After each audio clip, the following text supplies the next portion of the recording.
சாயிராம். நம்மை நாமே நம்பவில்லை என்றால் இந்த பிரபஞ்சத்தில் வேறு யார் நம்மை நம்புவார்கள்? நம்மை முழுமையாக நாம் நம்பலாம், மனதார நம்பலாம்.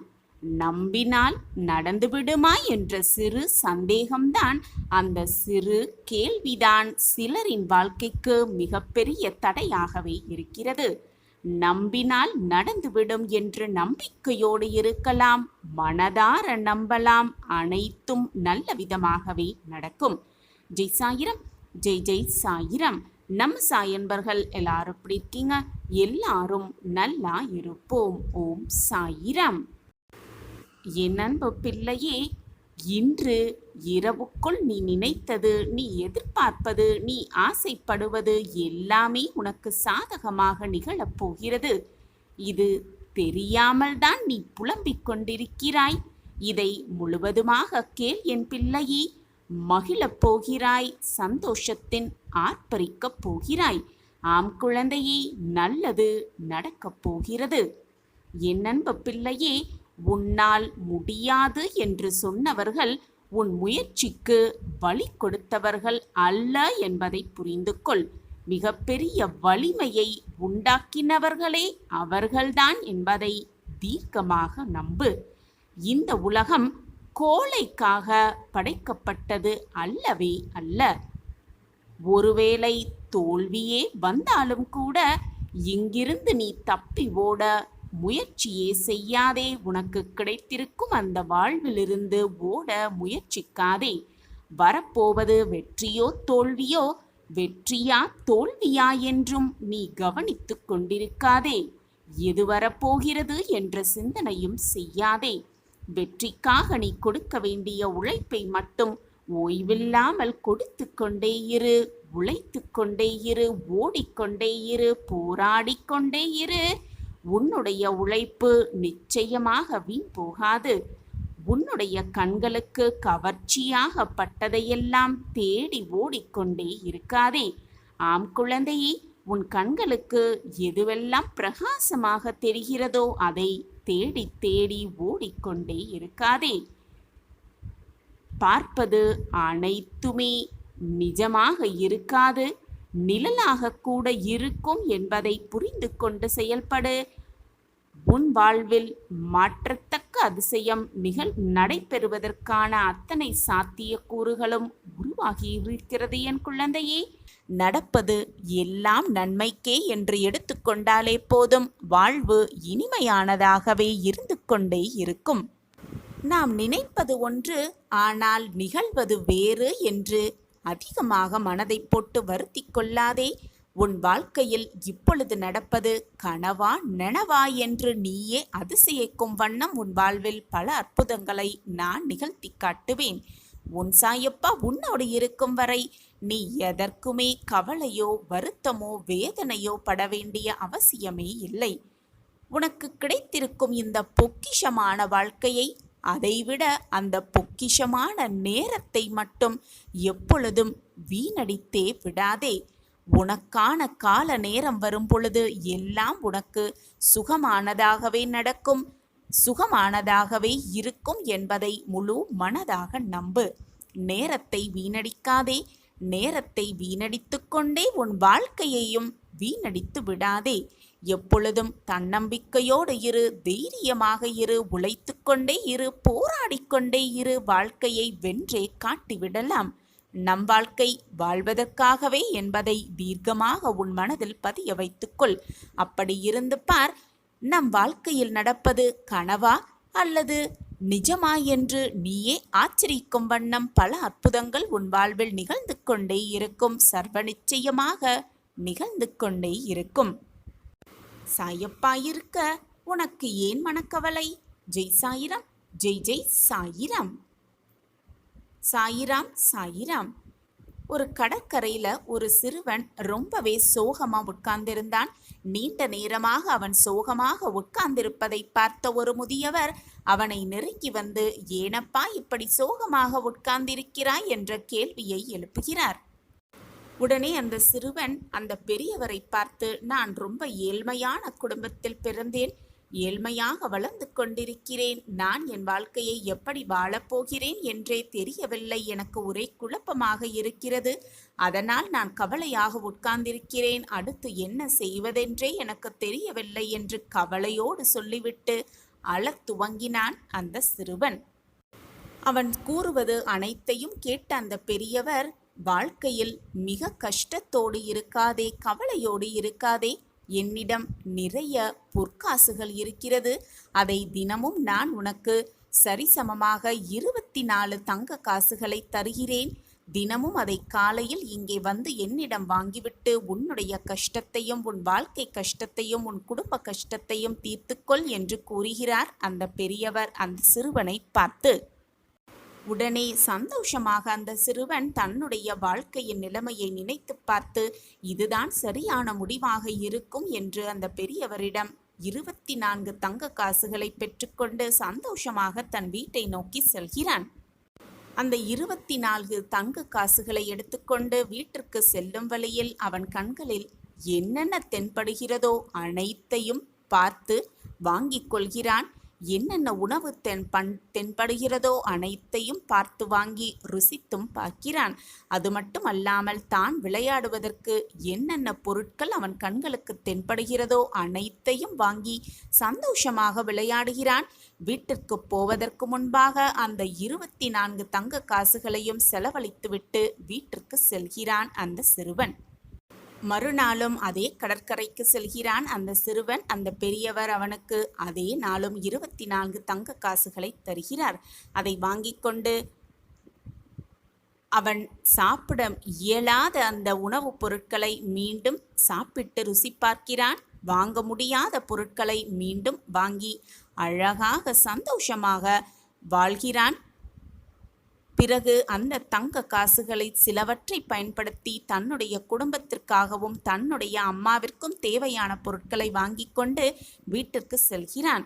வீட்டிற்கு சென்றதும் அந்த பொருட்களை தன் தாயிடம் கொடுத்தவுடன் தாய் கேட்கிறாள், உனக்கு எப்படி காசு வருகிறது என்று கேட்கிறார். உடனே கடற்கரையில் நடந்த அத்தனை நிகழ்வுகளையும் அவன் ஒன்று விடாமல் சொல்லிவிடுகிறான் அவனுடைய தாயிடம். உடனே அந்த தாய், நம்மளுடைய வாழ்க்கைக்கு தேவையானதுதான் அந்த காசுகள், எனவே அதை தினமும் வாங்கி கொண்டு வா, ஆனால் சிறிது காசையாவது வீட்டிற்கு எடுத்து வந்து அதை சேமிக்கும் பழக்கத்தை கற்றுக்கொள் என்று கூறுகிறார் அவளுடைய தாய். உடனே அவன், நமக்கு தினமும் தான் 24 தங்க காசுகள் கிடைக்கிறதே, பின் எதற்காக சேமிக்க வேண்டும் என்ற கேள்வியையும் எழுப்புகிறான் அந்த சிறுவன். என்னதான் உனக்கு கிடைத்தாலும் சேமிக்கும் பழக்கத்தை நீ கற்றுக்கொள்ள வேண்டும் என்று தாய் அவனுக்கு அறிவுரை கூறுகிறார். உடனே அவனும் நானும் அனைத்தையும் செலவழிக்காமல் சிறிது காசுகளை எடுத்து வந்து கண்டிப்பாக சேமிக்கிறேன் என்ற உறுதியும் அளிக்கிறான் அந்த சிறுவன் தன் தாயிடம். இப்படியே நாட்கள் ஓடிக்கொண்டே இருக்கிறது. அன்றும் அவன் வீட்டிற்கு வரும் பொழுது அவர் தாய் கேட்கிறார், எங்கே தங்க காசுகள் என்று கேட்டவுடன் சிறுவன் பதிலளிக்கிறான், நாளை நான் கொண்டு வருகிறேன் என்று பதிலுரைக்கிறான். அந்த நாளை போய்கொண்டே இருக்கிறது. எந்த நாளுமே அவன் தங்க காசுகளை எடுத்து வரவே இல்லை. அனைத்தையும் சந்தோஷமாக செலவழித்து சந்தோஷமாகவே வாழ்ந்து வருகிறான் அந்த சிறுவன். இப்படியே காலங்கள் கடந்து கொண்டே இருக்கிறது. தினமும் 24 தங்க காசுகளை வாங்குகிறான். சந்தோஷமாக செலவு செய்கிறான். சந்தோஷமாக வீட்டிற்கு வருகிறான். மறுநாள் செல்கிறான். சந்தோஷமாக வாழ்கிறான். சந்தோஷமாக காசுகளை பெற்றுக்கொண்டு நிம்மதியாகவே வாழ்கிறான்.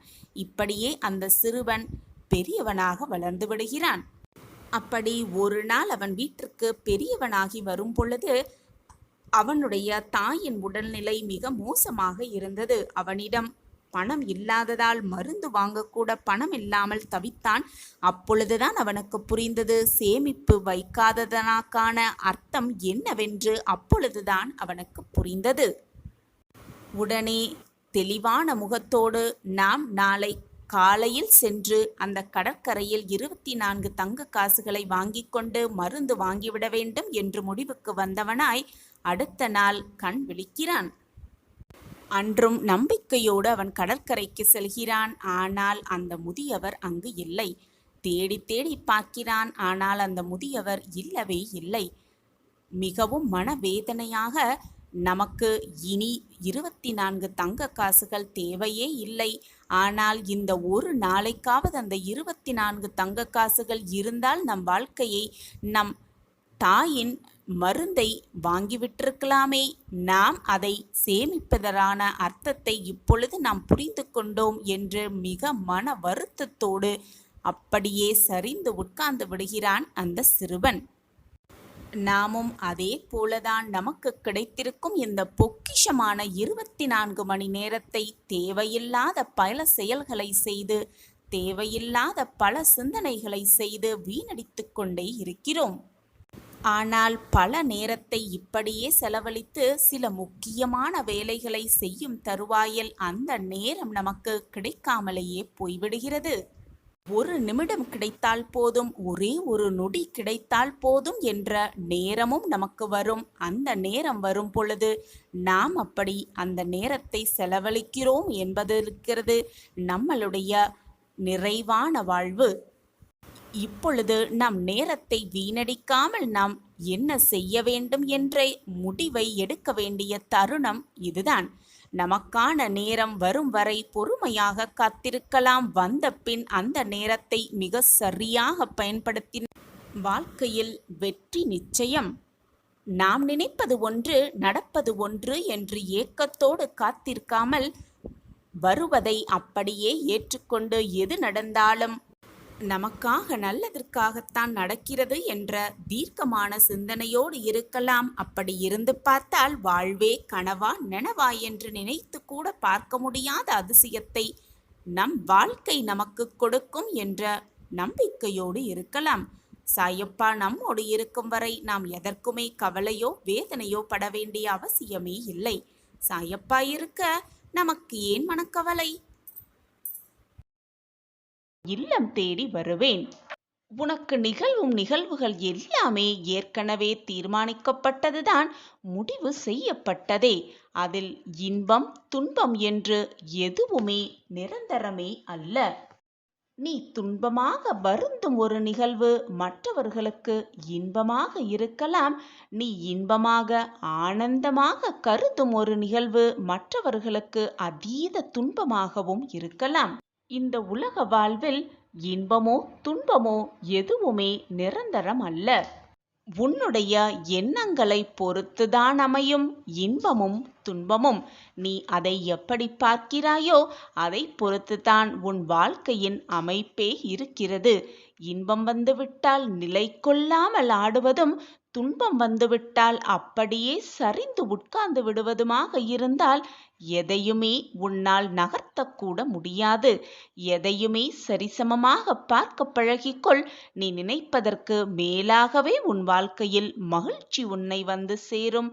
வரங்களை அள்ளி அள்ளி பெற்றுக்கொள்வாய். நேற்று நீ துன்பமாக கடந்த ஒரு நிகழ்வு இன்று இன்பமாக உனக்கு மாறியிருக்கலாம். அதேபோல் இன்று நீ துன்பமாகவோ இன்பமாகவோ கருதும் ஒரு நிகழ்வு நாளையே உனக்கு இன்பமாகவும் மாறலாம், துன்பமாகவும் மாறலாம். உன் பார்வையை பொறுத்துதான் அதில் அமர்ந்திருக்கிறது. உன்னுடைய எண்ணத்தை பொறுத்துதான் அது நிகழவும் செய்கிறது. காலம் அதற்கான மாற்றத்தை கொண்டு வந்து கொண்டுதான் இருக்கும். இன்பமாக இருந்தாலும் சரி, துன்பமாக இருந்தாலும் சரி, எதுவாக இருந்தாலும் சரி, எதுவுமே உன்னிடம் நிரந்தரமாக கடைசி வரை இருக்கப் போவதில்லை என்பதுதான் நிதர்சனமான உண்மை. அதுதான் சத்தியமும் கூட. இதுதான் நம் வாழ்க்கையில் சந்தோஷம், இதுதான் நமக்கான இன்பம் என்று நீ நினைத்து சந்தோஷப்படும் ஒரு விஷயம் உனக்கு துன்பமாக கூட மாறலாம். அதேபோல் இதுதான் நம் வாழ்க்கையில் மிகப்பெரிய துன்பம், இந்த துன்பத்தை இனி நம் வாழ்க்கையில் அடையவே கூடாது என்று நீ நினைக்கும் ஒரு விஷயம் கூட உனக்கு மிக இன்பமாக கூட மாறலாம். நான் கூறுவது மிகவும் குழப்பமாக இருக்கிறதா? புரியவில்லையா? இப்பொழுது நான் கூறுவதை கவனமாக கேள். உன் மனதில் ஒரு புது தெம்பு பிறக்கும். ஏதோ ஒரு இடத்திற்கு நீ பயணம் செய்து கொண்டிருக்கிறாய். அந்த பயணத்தில் மிகவும் அபூர்வமான ஒரு நண்பர் உனக்கு கிடைக்கிறார். அவரிடம் இருந்து நீ கற்றுக்கொள்ள வேண்டிய விஷயம் அவ்வளவு இருக்கிறது என்பதை நினைத்து கொண்டு அவரோடு பேசிய அந்த பழக்கத்தை வைத்துக்கொண்டு மிகவும் இன்பமாக இருக்கிறாய். சற்று நேரத்தில் அந்த மனிதருக்கு ஒரு விபத்து உள்ளாகிறது. விபத்தை அந்த மனிதர் சந்திக்கிறார். இப்பொழுது சொல், அந்த மனிதரை நீ சந்தித்து கொண்டிருப்பது, சந்தித்தது இன்பமாக இருக்குமா உனக்கு, அல்லது துன்பமாக இருக்குமா? பார்க்கும் பார்வையில்தான் எல்லாமே அடங்கி இருக்கிறது. அவர் ஏதோ செய்த தவறுக்காகத்தான் இப்பொழுது தண்டனையை அனுபவிக்கிறார். அப்படியென்றால் அவர் தவறு செய்வதுதான் தவறு செய்தவர் என்று வைத்து கொண்டால், உன்னிடம் அவர் கூறிய நல்ல ஒழுக்கங்கள், நல்ல எண்ணங்கள், நல்ல சிந்தனைகளை பார்க்கும் பொழுது அவர் ஒரு பொக்கிஷமான அருமையான மனிதர் என்று கூட சொல்லலாம். நீ பார்க்கும் பார்வையில்தான் எல்லாமே அமைந்து இருக்கிறது. நீ சந்தோஷத்தை சந்தோஷமாக எடுத்துக்கொண்டால் அது மிக ஆனந்தமாகவே இருக்கும். துன்பத்தை துன்பம் வந்துவிட்டதே என்று சலித்து உட்காராமல் அதையும் எதிர்த்து நின்று போராட கற்றுக்கொண்டால் உனக்கு வந்த துன்பம் கூட மகிழ்ச்சியாக மாறும். இதுதான் வாழ்க்கையின் ரகசியமும் கூட. உன்னுடைய வாழ்க்கையில் நடந்தது, நடந்து கொண்டிருப்பது, நடக்கப் போவது எதில் உண்மை, எதில் பொய் அமைந்திருக்கிறது, எதுவெல்லாம் மாயை என்று யாராலும் அறிந்து கொள்ளவே முடியாது, புரிந்து கொள்ளவும் முடியாது. ஏனென்றால் இந்த உலகமே ஒரு மாயைதான். எதுவுமே இங்கு நிரந்தரமல்ல. உலகத்தில் எதுவுமே நிலையானதும் அல்ல. காலம் அப்படித்தான் சுழன்று கொண்டே இருக்கும், மாற்றிக்கொண்டே இருக்கும், அனைத்தும் மாறிக்கொண்டுதான் இருக்கும். எதுவுமே இங்கு நிரந்தரமாக இருக்கப் போவதுமில்லை, நிலையாக இருந்து விடுவதும் இல்லை. இப்படி நிலையே இல்லாத இந்த உலகத்தில் உனக்கு வந்திருக்கும் துன்பமாக இருந்தாலும் சரி, இன்பமாக இருந்தாலும் சரி, அது உன்னிடமே இருந்துவிடும் என்று நீ தவறாக எண்ணுவது உன்னுடைய அறியாமையில்தானே. நீ எதையுமே எது வந்தாலும் சரிசமமாக எண்ண பழகிக்கொள். எது வந்தாலும் அதை சரிசமமாக பார்க்க பழகிக்கொள். அப்பொழுது உன்னை விட்டு எது சென்றாலும், உன்னை விட்டு எது விலகினாலும் பெரும் பாதிப்பு உனக்கு ஏற்படாது. அதை நினைத்து நீ வருந்த வேண்டிய அவசியமும் இல்லை. உனக்கு கிடைத்திருக்கும் இந்த பொக்கிஷமான வாழ்க்கையை மகிழ்ச்சியாகவும் ஆனந்தத்தோடும் சந்தோஷமாகவும் நிறைவான வாழ்க்கையை எப்படி வாழலாம் என்ற சிந்தனை மட்டுமே உன் மனதில் இருந்தால் போதும். மிக பிரகாசமான ராஜகம்பீர வாழ்க்கையை நிச்சயமாக அடைந்தே தீருவாய். நான் உன் அருகிலேயே இருந்து உனக்கான அனைத்தையும் செய்து கொண்டே இருப்பேன். என்னை மீறி உன் வாழ்க்கையில் எந்த தவறும் நிகழாது. நிகழும்படி நான் விடவும் மாட்டேன். என்னை முழுமையாக நம்புகிறாய் அல்லவா? பின் ஏன் உன் மனதில் இத்தனை குழப்பமும் போராட்டமும்? இன்றோடு உன் கஷ்டகாலமெல்லாம் முடிந்து விட்டது. சாயப்பா வரங்களை அள்ளி அள்ளி கொடுக்க நாளை வருவார். நம் இல்லத்திற்கு வருவார். மிக மகிழ்ச்சியான, அற்புதமான, எதிர்பாராத நல்ல நிகழ்வுகள் நம் வாழ்வில் நடக்கும். அதை சாய்பாபா நிறைவேற்றுவார், நடத்தி காட்டுவார் என்ற நல்ல சிந்தனையோடு இரு. உன் எண்ணம் போல் உன் சிந்தனை போல் எல்லாமே உனக்கு சாதகமாகவே அமையும். நான் தான் மீண்டும் மீண்டும் உனக்கு வலியுறுத்தி கொண்டே இருக்கிறேன். உன்னுடைய கஷ்டமும் நிரந்தரமல்ல, சந்தோஷமும் உனக்கு நிலையானதும் அல்ல. இரண்டும் மாறி மாறி மாறிக்கொண்டேதான் இருக்கும். நிரந்தரமே இல்லாத இந்த உலகத்தில், உன்னுடைய உயிரே நிரந்தரமில்லாத இந்த உலகத்தில் எது உன்னிடம் நிரந்தரமாக இருந்துவிடப் போகிறது? இதை புரிந்து கொண்டு செயல்படு. இதுதான் என் விதி, இதுதான் என் வாழ்க்கை என்று அப்படியே இருந்து விடாதே.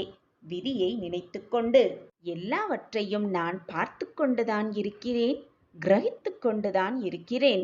யாருக்கு என்ன செய்ய வேண்டும், எப்படி தீர்ப்பு தர வேண்டும், எப்படி அவர்கள் மனதை மாற்ற வேண்டும் என்பது உன் சாயப்பாவிற்கு தெரியும் அல்லவா? இனி உன் வாழ்வில் என்னுடைய ஆட்டம் துவங்கப் போகிறது. பல நல்ல நல்ல மாற்றங்கள் உன் வாழ்வில் நிகழப்போகிறது. மிகப்பெரிய இன்ப அதிர்ச்சி உனக்காகவே காத்திருக்கிறது. உனக்கு சாதகமாகவே அனைத்தையும் செய்யப் போகிறேன் உன் சாயிநாதர். நீ சற்று பொறுமையாக அமைதியாக பார்த்து கொண்டே இரு. அது போதும் எனக்கு. நீ என் முன்னே வந்து மனபாரம் தாங்காமல் உன் அனைத்து வேதனைகளையும் என் காலடியில் கொட்டி விட்டாய். என் முன் நீ அழுகும் அழுகையானது மிகவும் சக்தி வாய்ந்தது. உன் கண்ணீர் துளிகளை நான் உணர்ந்தேன். அந்த துளி என் பாதத்தில் கசிந்தது. என்னால் அதன் வேதனையை உணர்ந்து கொள்ள முடிகிறது. உன் கண்ணீரை துடைக்கும் வேலையையும் நான் செய்வேன். அந்த கண்ணீருக்கு பின்னால் இருக்கும் வேதனைகளையும் நான் துடைப்பேன். குருவின் முன் சிந்தும் கண்ணீரானது விலை மதிப்பற்றது. அதற்கான தீர்ப்பு, அதற்கான பதில் நிச்சயமாக அது தரும். குரு அதை தருவார், நிறைவேற்றி வைப்பார். குழந்தையே, உனக்கு எதிராக சதி செய்பவர்களை எப்பொழுதும் கோபித்துக் கொள்ளாதே.